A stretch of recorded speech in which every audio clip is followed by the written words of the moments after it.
the cheapest, most reliable, and budget-friendly way to set up 12 volt in your four-wheel drive.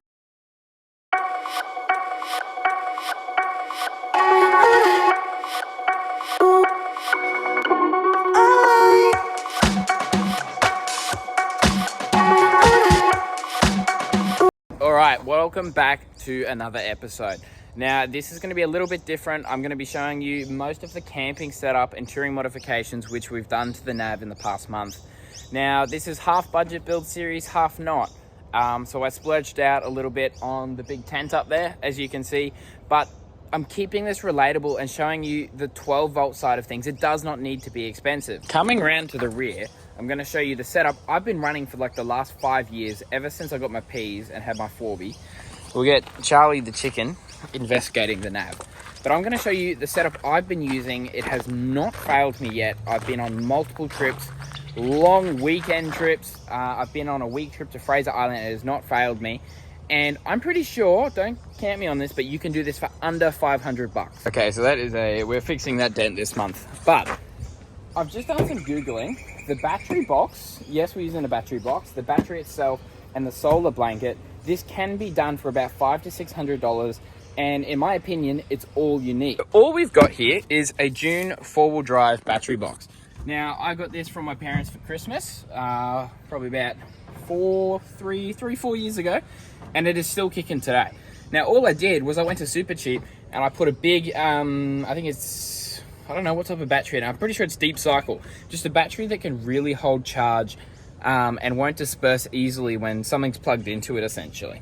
Now, the battery box is elite. Mind the mess in the tub. We went to Moreton Island last weekend and it's Tuesday and I still haven't cleaned it. But we'll rip this down and we'll have a look at it. Essentially, all this is a literal power bank. Now, I know there are other companies that sell like literal physical power banks, but in my opinion, this is bang for buck. Because we've got two Anderson plugs. These can either be outputs or inputs. So paired with the June 200 watt solar blanket, that is how I keep this thing charged throughout the day. And it's got an extension lead, a solar regulator, all built in, and it just plugs in to this little plug here, and that's how I keep it charged. But over here, we've got 12 volt socket outlets, voltage reader, USB points, and we can flip the old girl around. We've also got little, I don't know what you'd call them, tongs or tabs, where we'll get this tab off here, where you can literally put like ring terminals, whatever you want on it. Now, I have paired this with a June solar blanket. So it's just a cheapy little solar blanket from Anaconda, I believe. And it's literally folds up into a little compact thing. We'll crack it open here. And it's literally got a lead, and let's see if I can get it out here. She's plugged in. And a solar regulator. That's all it is. And I'm pretty sure it was 200 bucks. It was quite a while ago I bought it. So quite simply, that is all it takes. Now, you might come at me and go, oh, but how are you going to keep it charged at nighttime if there's no sun or if it's raining? Now, look, you're not really going to go camping if it's raining, are you? And secondly, the way to avoid that is to get a big, deep cycle battery that will hold all the charge that you pump into it throughout the day. So all I do is when I set up camp, I fold that blanket out and I plug it into the battery, and then my battery's charging. And then, as you can see here, with all my tools scattered everywhere, just literally take the fridge table here. It's an absolute mess, I do apologize. We're in the middle of modifying this rear end. You just take it here, and just plug it in, and you can flick her on. She's not connected at the moment. I'll get to that in a minute, but how simple is that? Now, this might seem a little basic to everyone, and you might be pretty well set on your opinion that if it's raining or if it's cloudy, you're not going to get any charge, all your food's going to go warm. But in my car, it doesn't really bother me, and this actually really suits my needs. So last weekend, we went to Moreton Island, and we stayed a night on Moreton Island. Now, I headed over on my ski. It's just a Sea-Doo 230, and it doesn't have all that much storage, but I really wanted power. We didn't have a fridge, so we didn't have to worry about that, but I wanted to be able to charge the phones, drones, computers, and all that. And you know what I did? I literally just, this is usually tucked away in this corner here. I literally just took it out of the back of the ute, chucked this on the back of the ski, chucked the blanket on the back of the ski, and I had power wherever I went. I had 13.6 volts wherever I went. plus the battery off the ski if I needed anything. So in my opinion, it's pretty well bang for buck. That is the main setup that I run in the back here. Now, obviously, I'm making this video because there's a lot going on to the back of this Navara. I am completely changing it up. As you can see, we've got a big tent on top.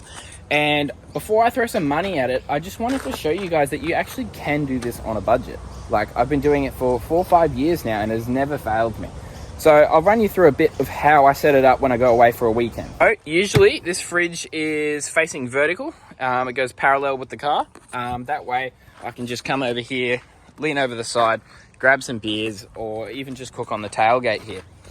Now, in regards to the battery box, in my Navara, I also have a 12 volt plug there, which is constant. So should my battery box ever fail, I can just jump off the main battery to the car, but I tend to avoid it because I don't want to run a flat battery out bush or on the beach or anything. It's the last thing I want. But long story short, this battery box, I did have this, as you can see here, this is a fasty strap, just a quick little strap like this. I had it secured to, oh, never mind, I got two. This is where I secure it.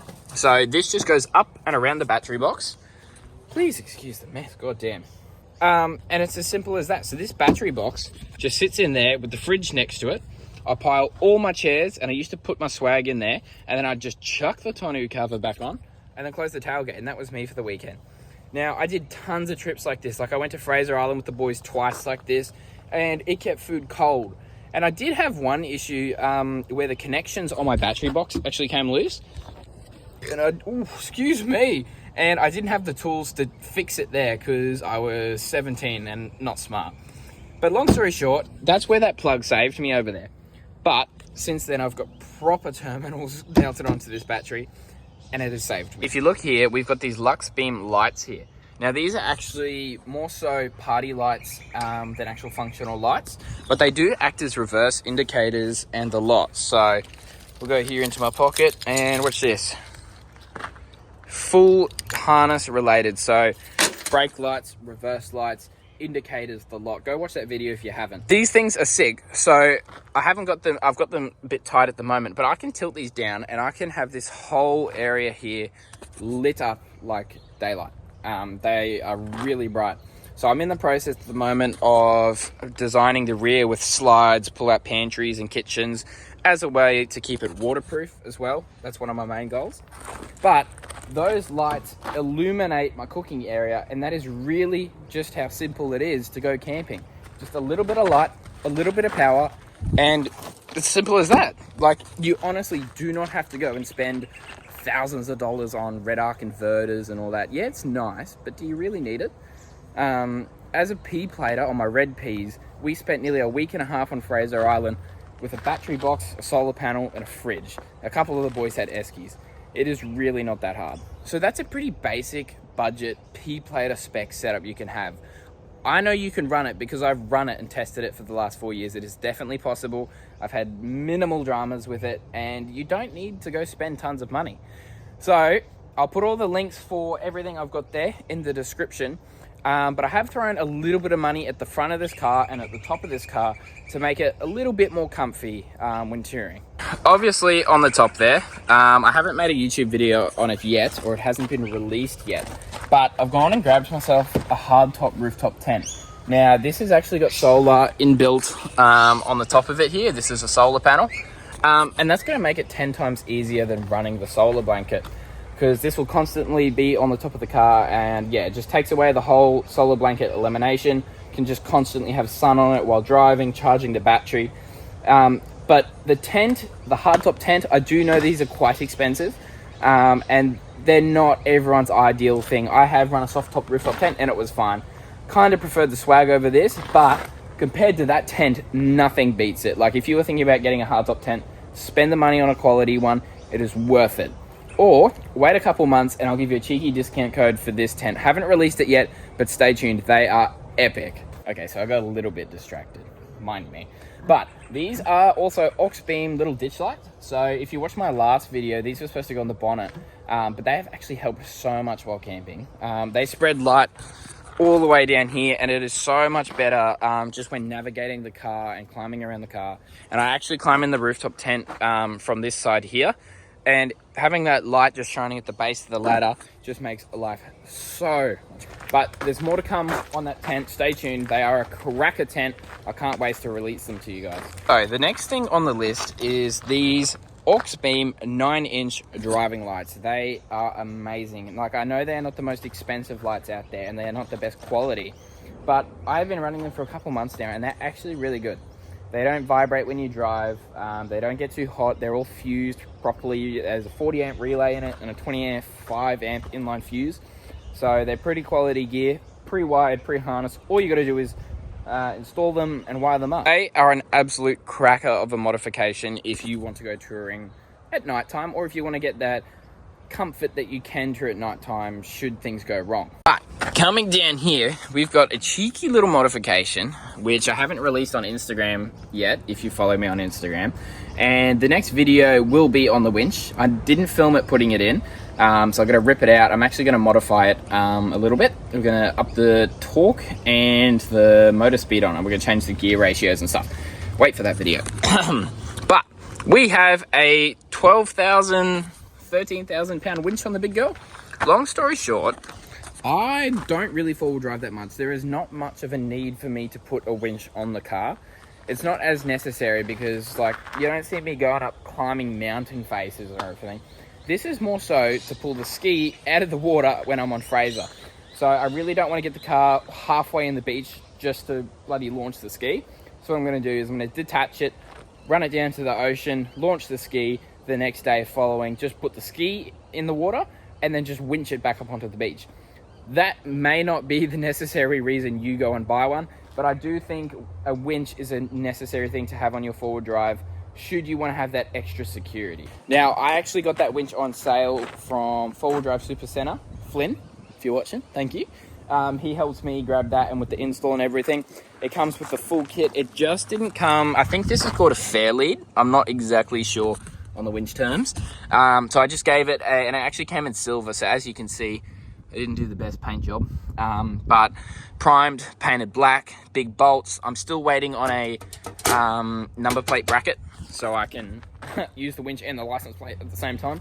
But that is my cracker of a winch. And that kind of wraps it up. Like, it's only a short video, but I just wanted to show you how really cheap it is to get out there and explore. This is a video I wish I had when I was younger and I wasn't influenced by all the big names telling me that I need this, I need Red Arc, I need this big rooftop tent, I need a big battery. You don't. And literally, this is just a video for you to show you that it's all possible. As a 17-year-old, as an apprentice, as a fella working at Domino's, myself, I wanted all that, but it just realistically wasn't in the budget. And realistically, you don't need it. I think this was about 350 bucks in total, 200 bucks. That's literally solar and 12 volt for like $500-600. Now, this fridge that I have here, we've actually had it for a while. We got it on special. It's a dual zone 75 liter fridge, and we got it for 400 bucks. It was a really good deal on Marketplace like 5 years ago. It's not necessary, but we did use it. Just there, that's give or take $900. And like, you're not gonna find a cheaper setup than that unless you're actually buying an esky and putting ice in it, or you've literally just got a raw battery with maybe a inverter off Temu. Paired with that, I had a Big Daddy Deluxe Swag from Kings, and that's all I used to run. Obviously, as I'm getting older and I'm maturing through my apprenticeship, I'm almost qualified. I have stumbled across bigger opportunities and I'm able to purchase the bigger modifications for myself. And you can too, but there is no need to rush into it, sort of thing. It is something I wish I was told as a young fella, that you do not need all the flashy stuff. You see all the older guys, they're qualified, they're operators in the mines, they're working for their dad's companies and all this. And you gotta understand, yes, that's good for them, but you don't need it, realistically. All you need is a passion for camping, exploring, and maybe a decent ochre job to get you started. Like, don't get me wrong, you could definitely get an esky, pack it with ice, and just go with the bare minimum. But this was my bare minimum for ages, sorry. I had a job at Domino's, and this is what I was able to afford at the time. And it has lasted me for 4 to 5 years. So I highly recommend June. I highly recommend Austrail. And June again. Like, it hasn't failed me for 4 years. Yeah, that is the big girl. So, if you watched the whole video, please take this advice from me. You do not need to spend tons and thousands and millions of dollars to go camping. You really don't. I wish I had this video when I was younger. Didn't get caught up in the mainstream media of, oh, I need this and all this. You don't need much. So if you watch the whole video, I appreciate you. Don't forget to head over to Instagram. We post daily over there. So thanks for watching. Like and subscribe, and I'll see you on the next one.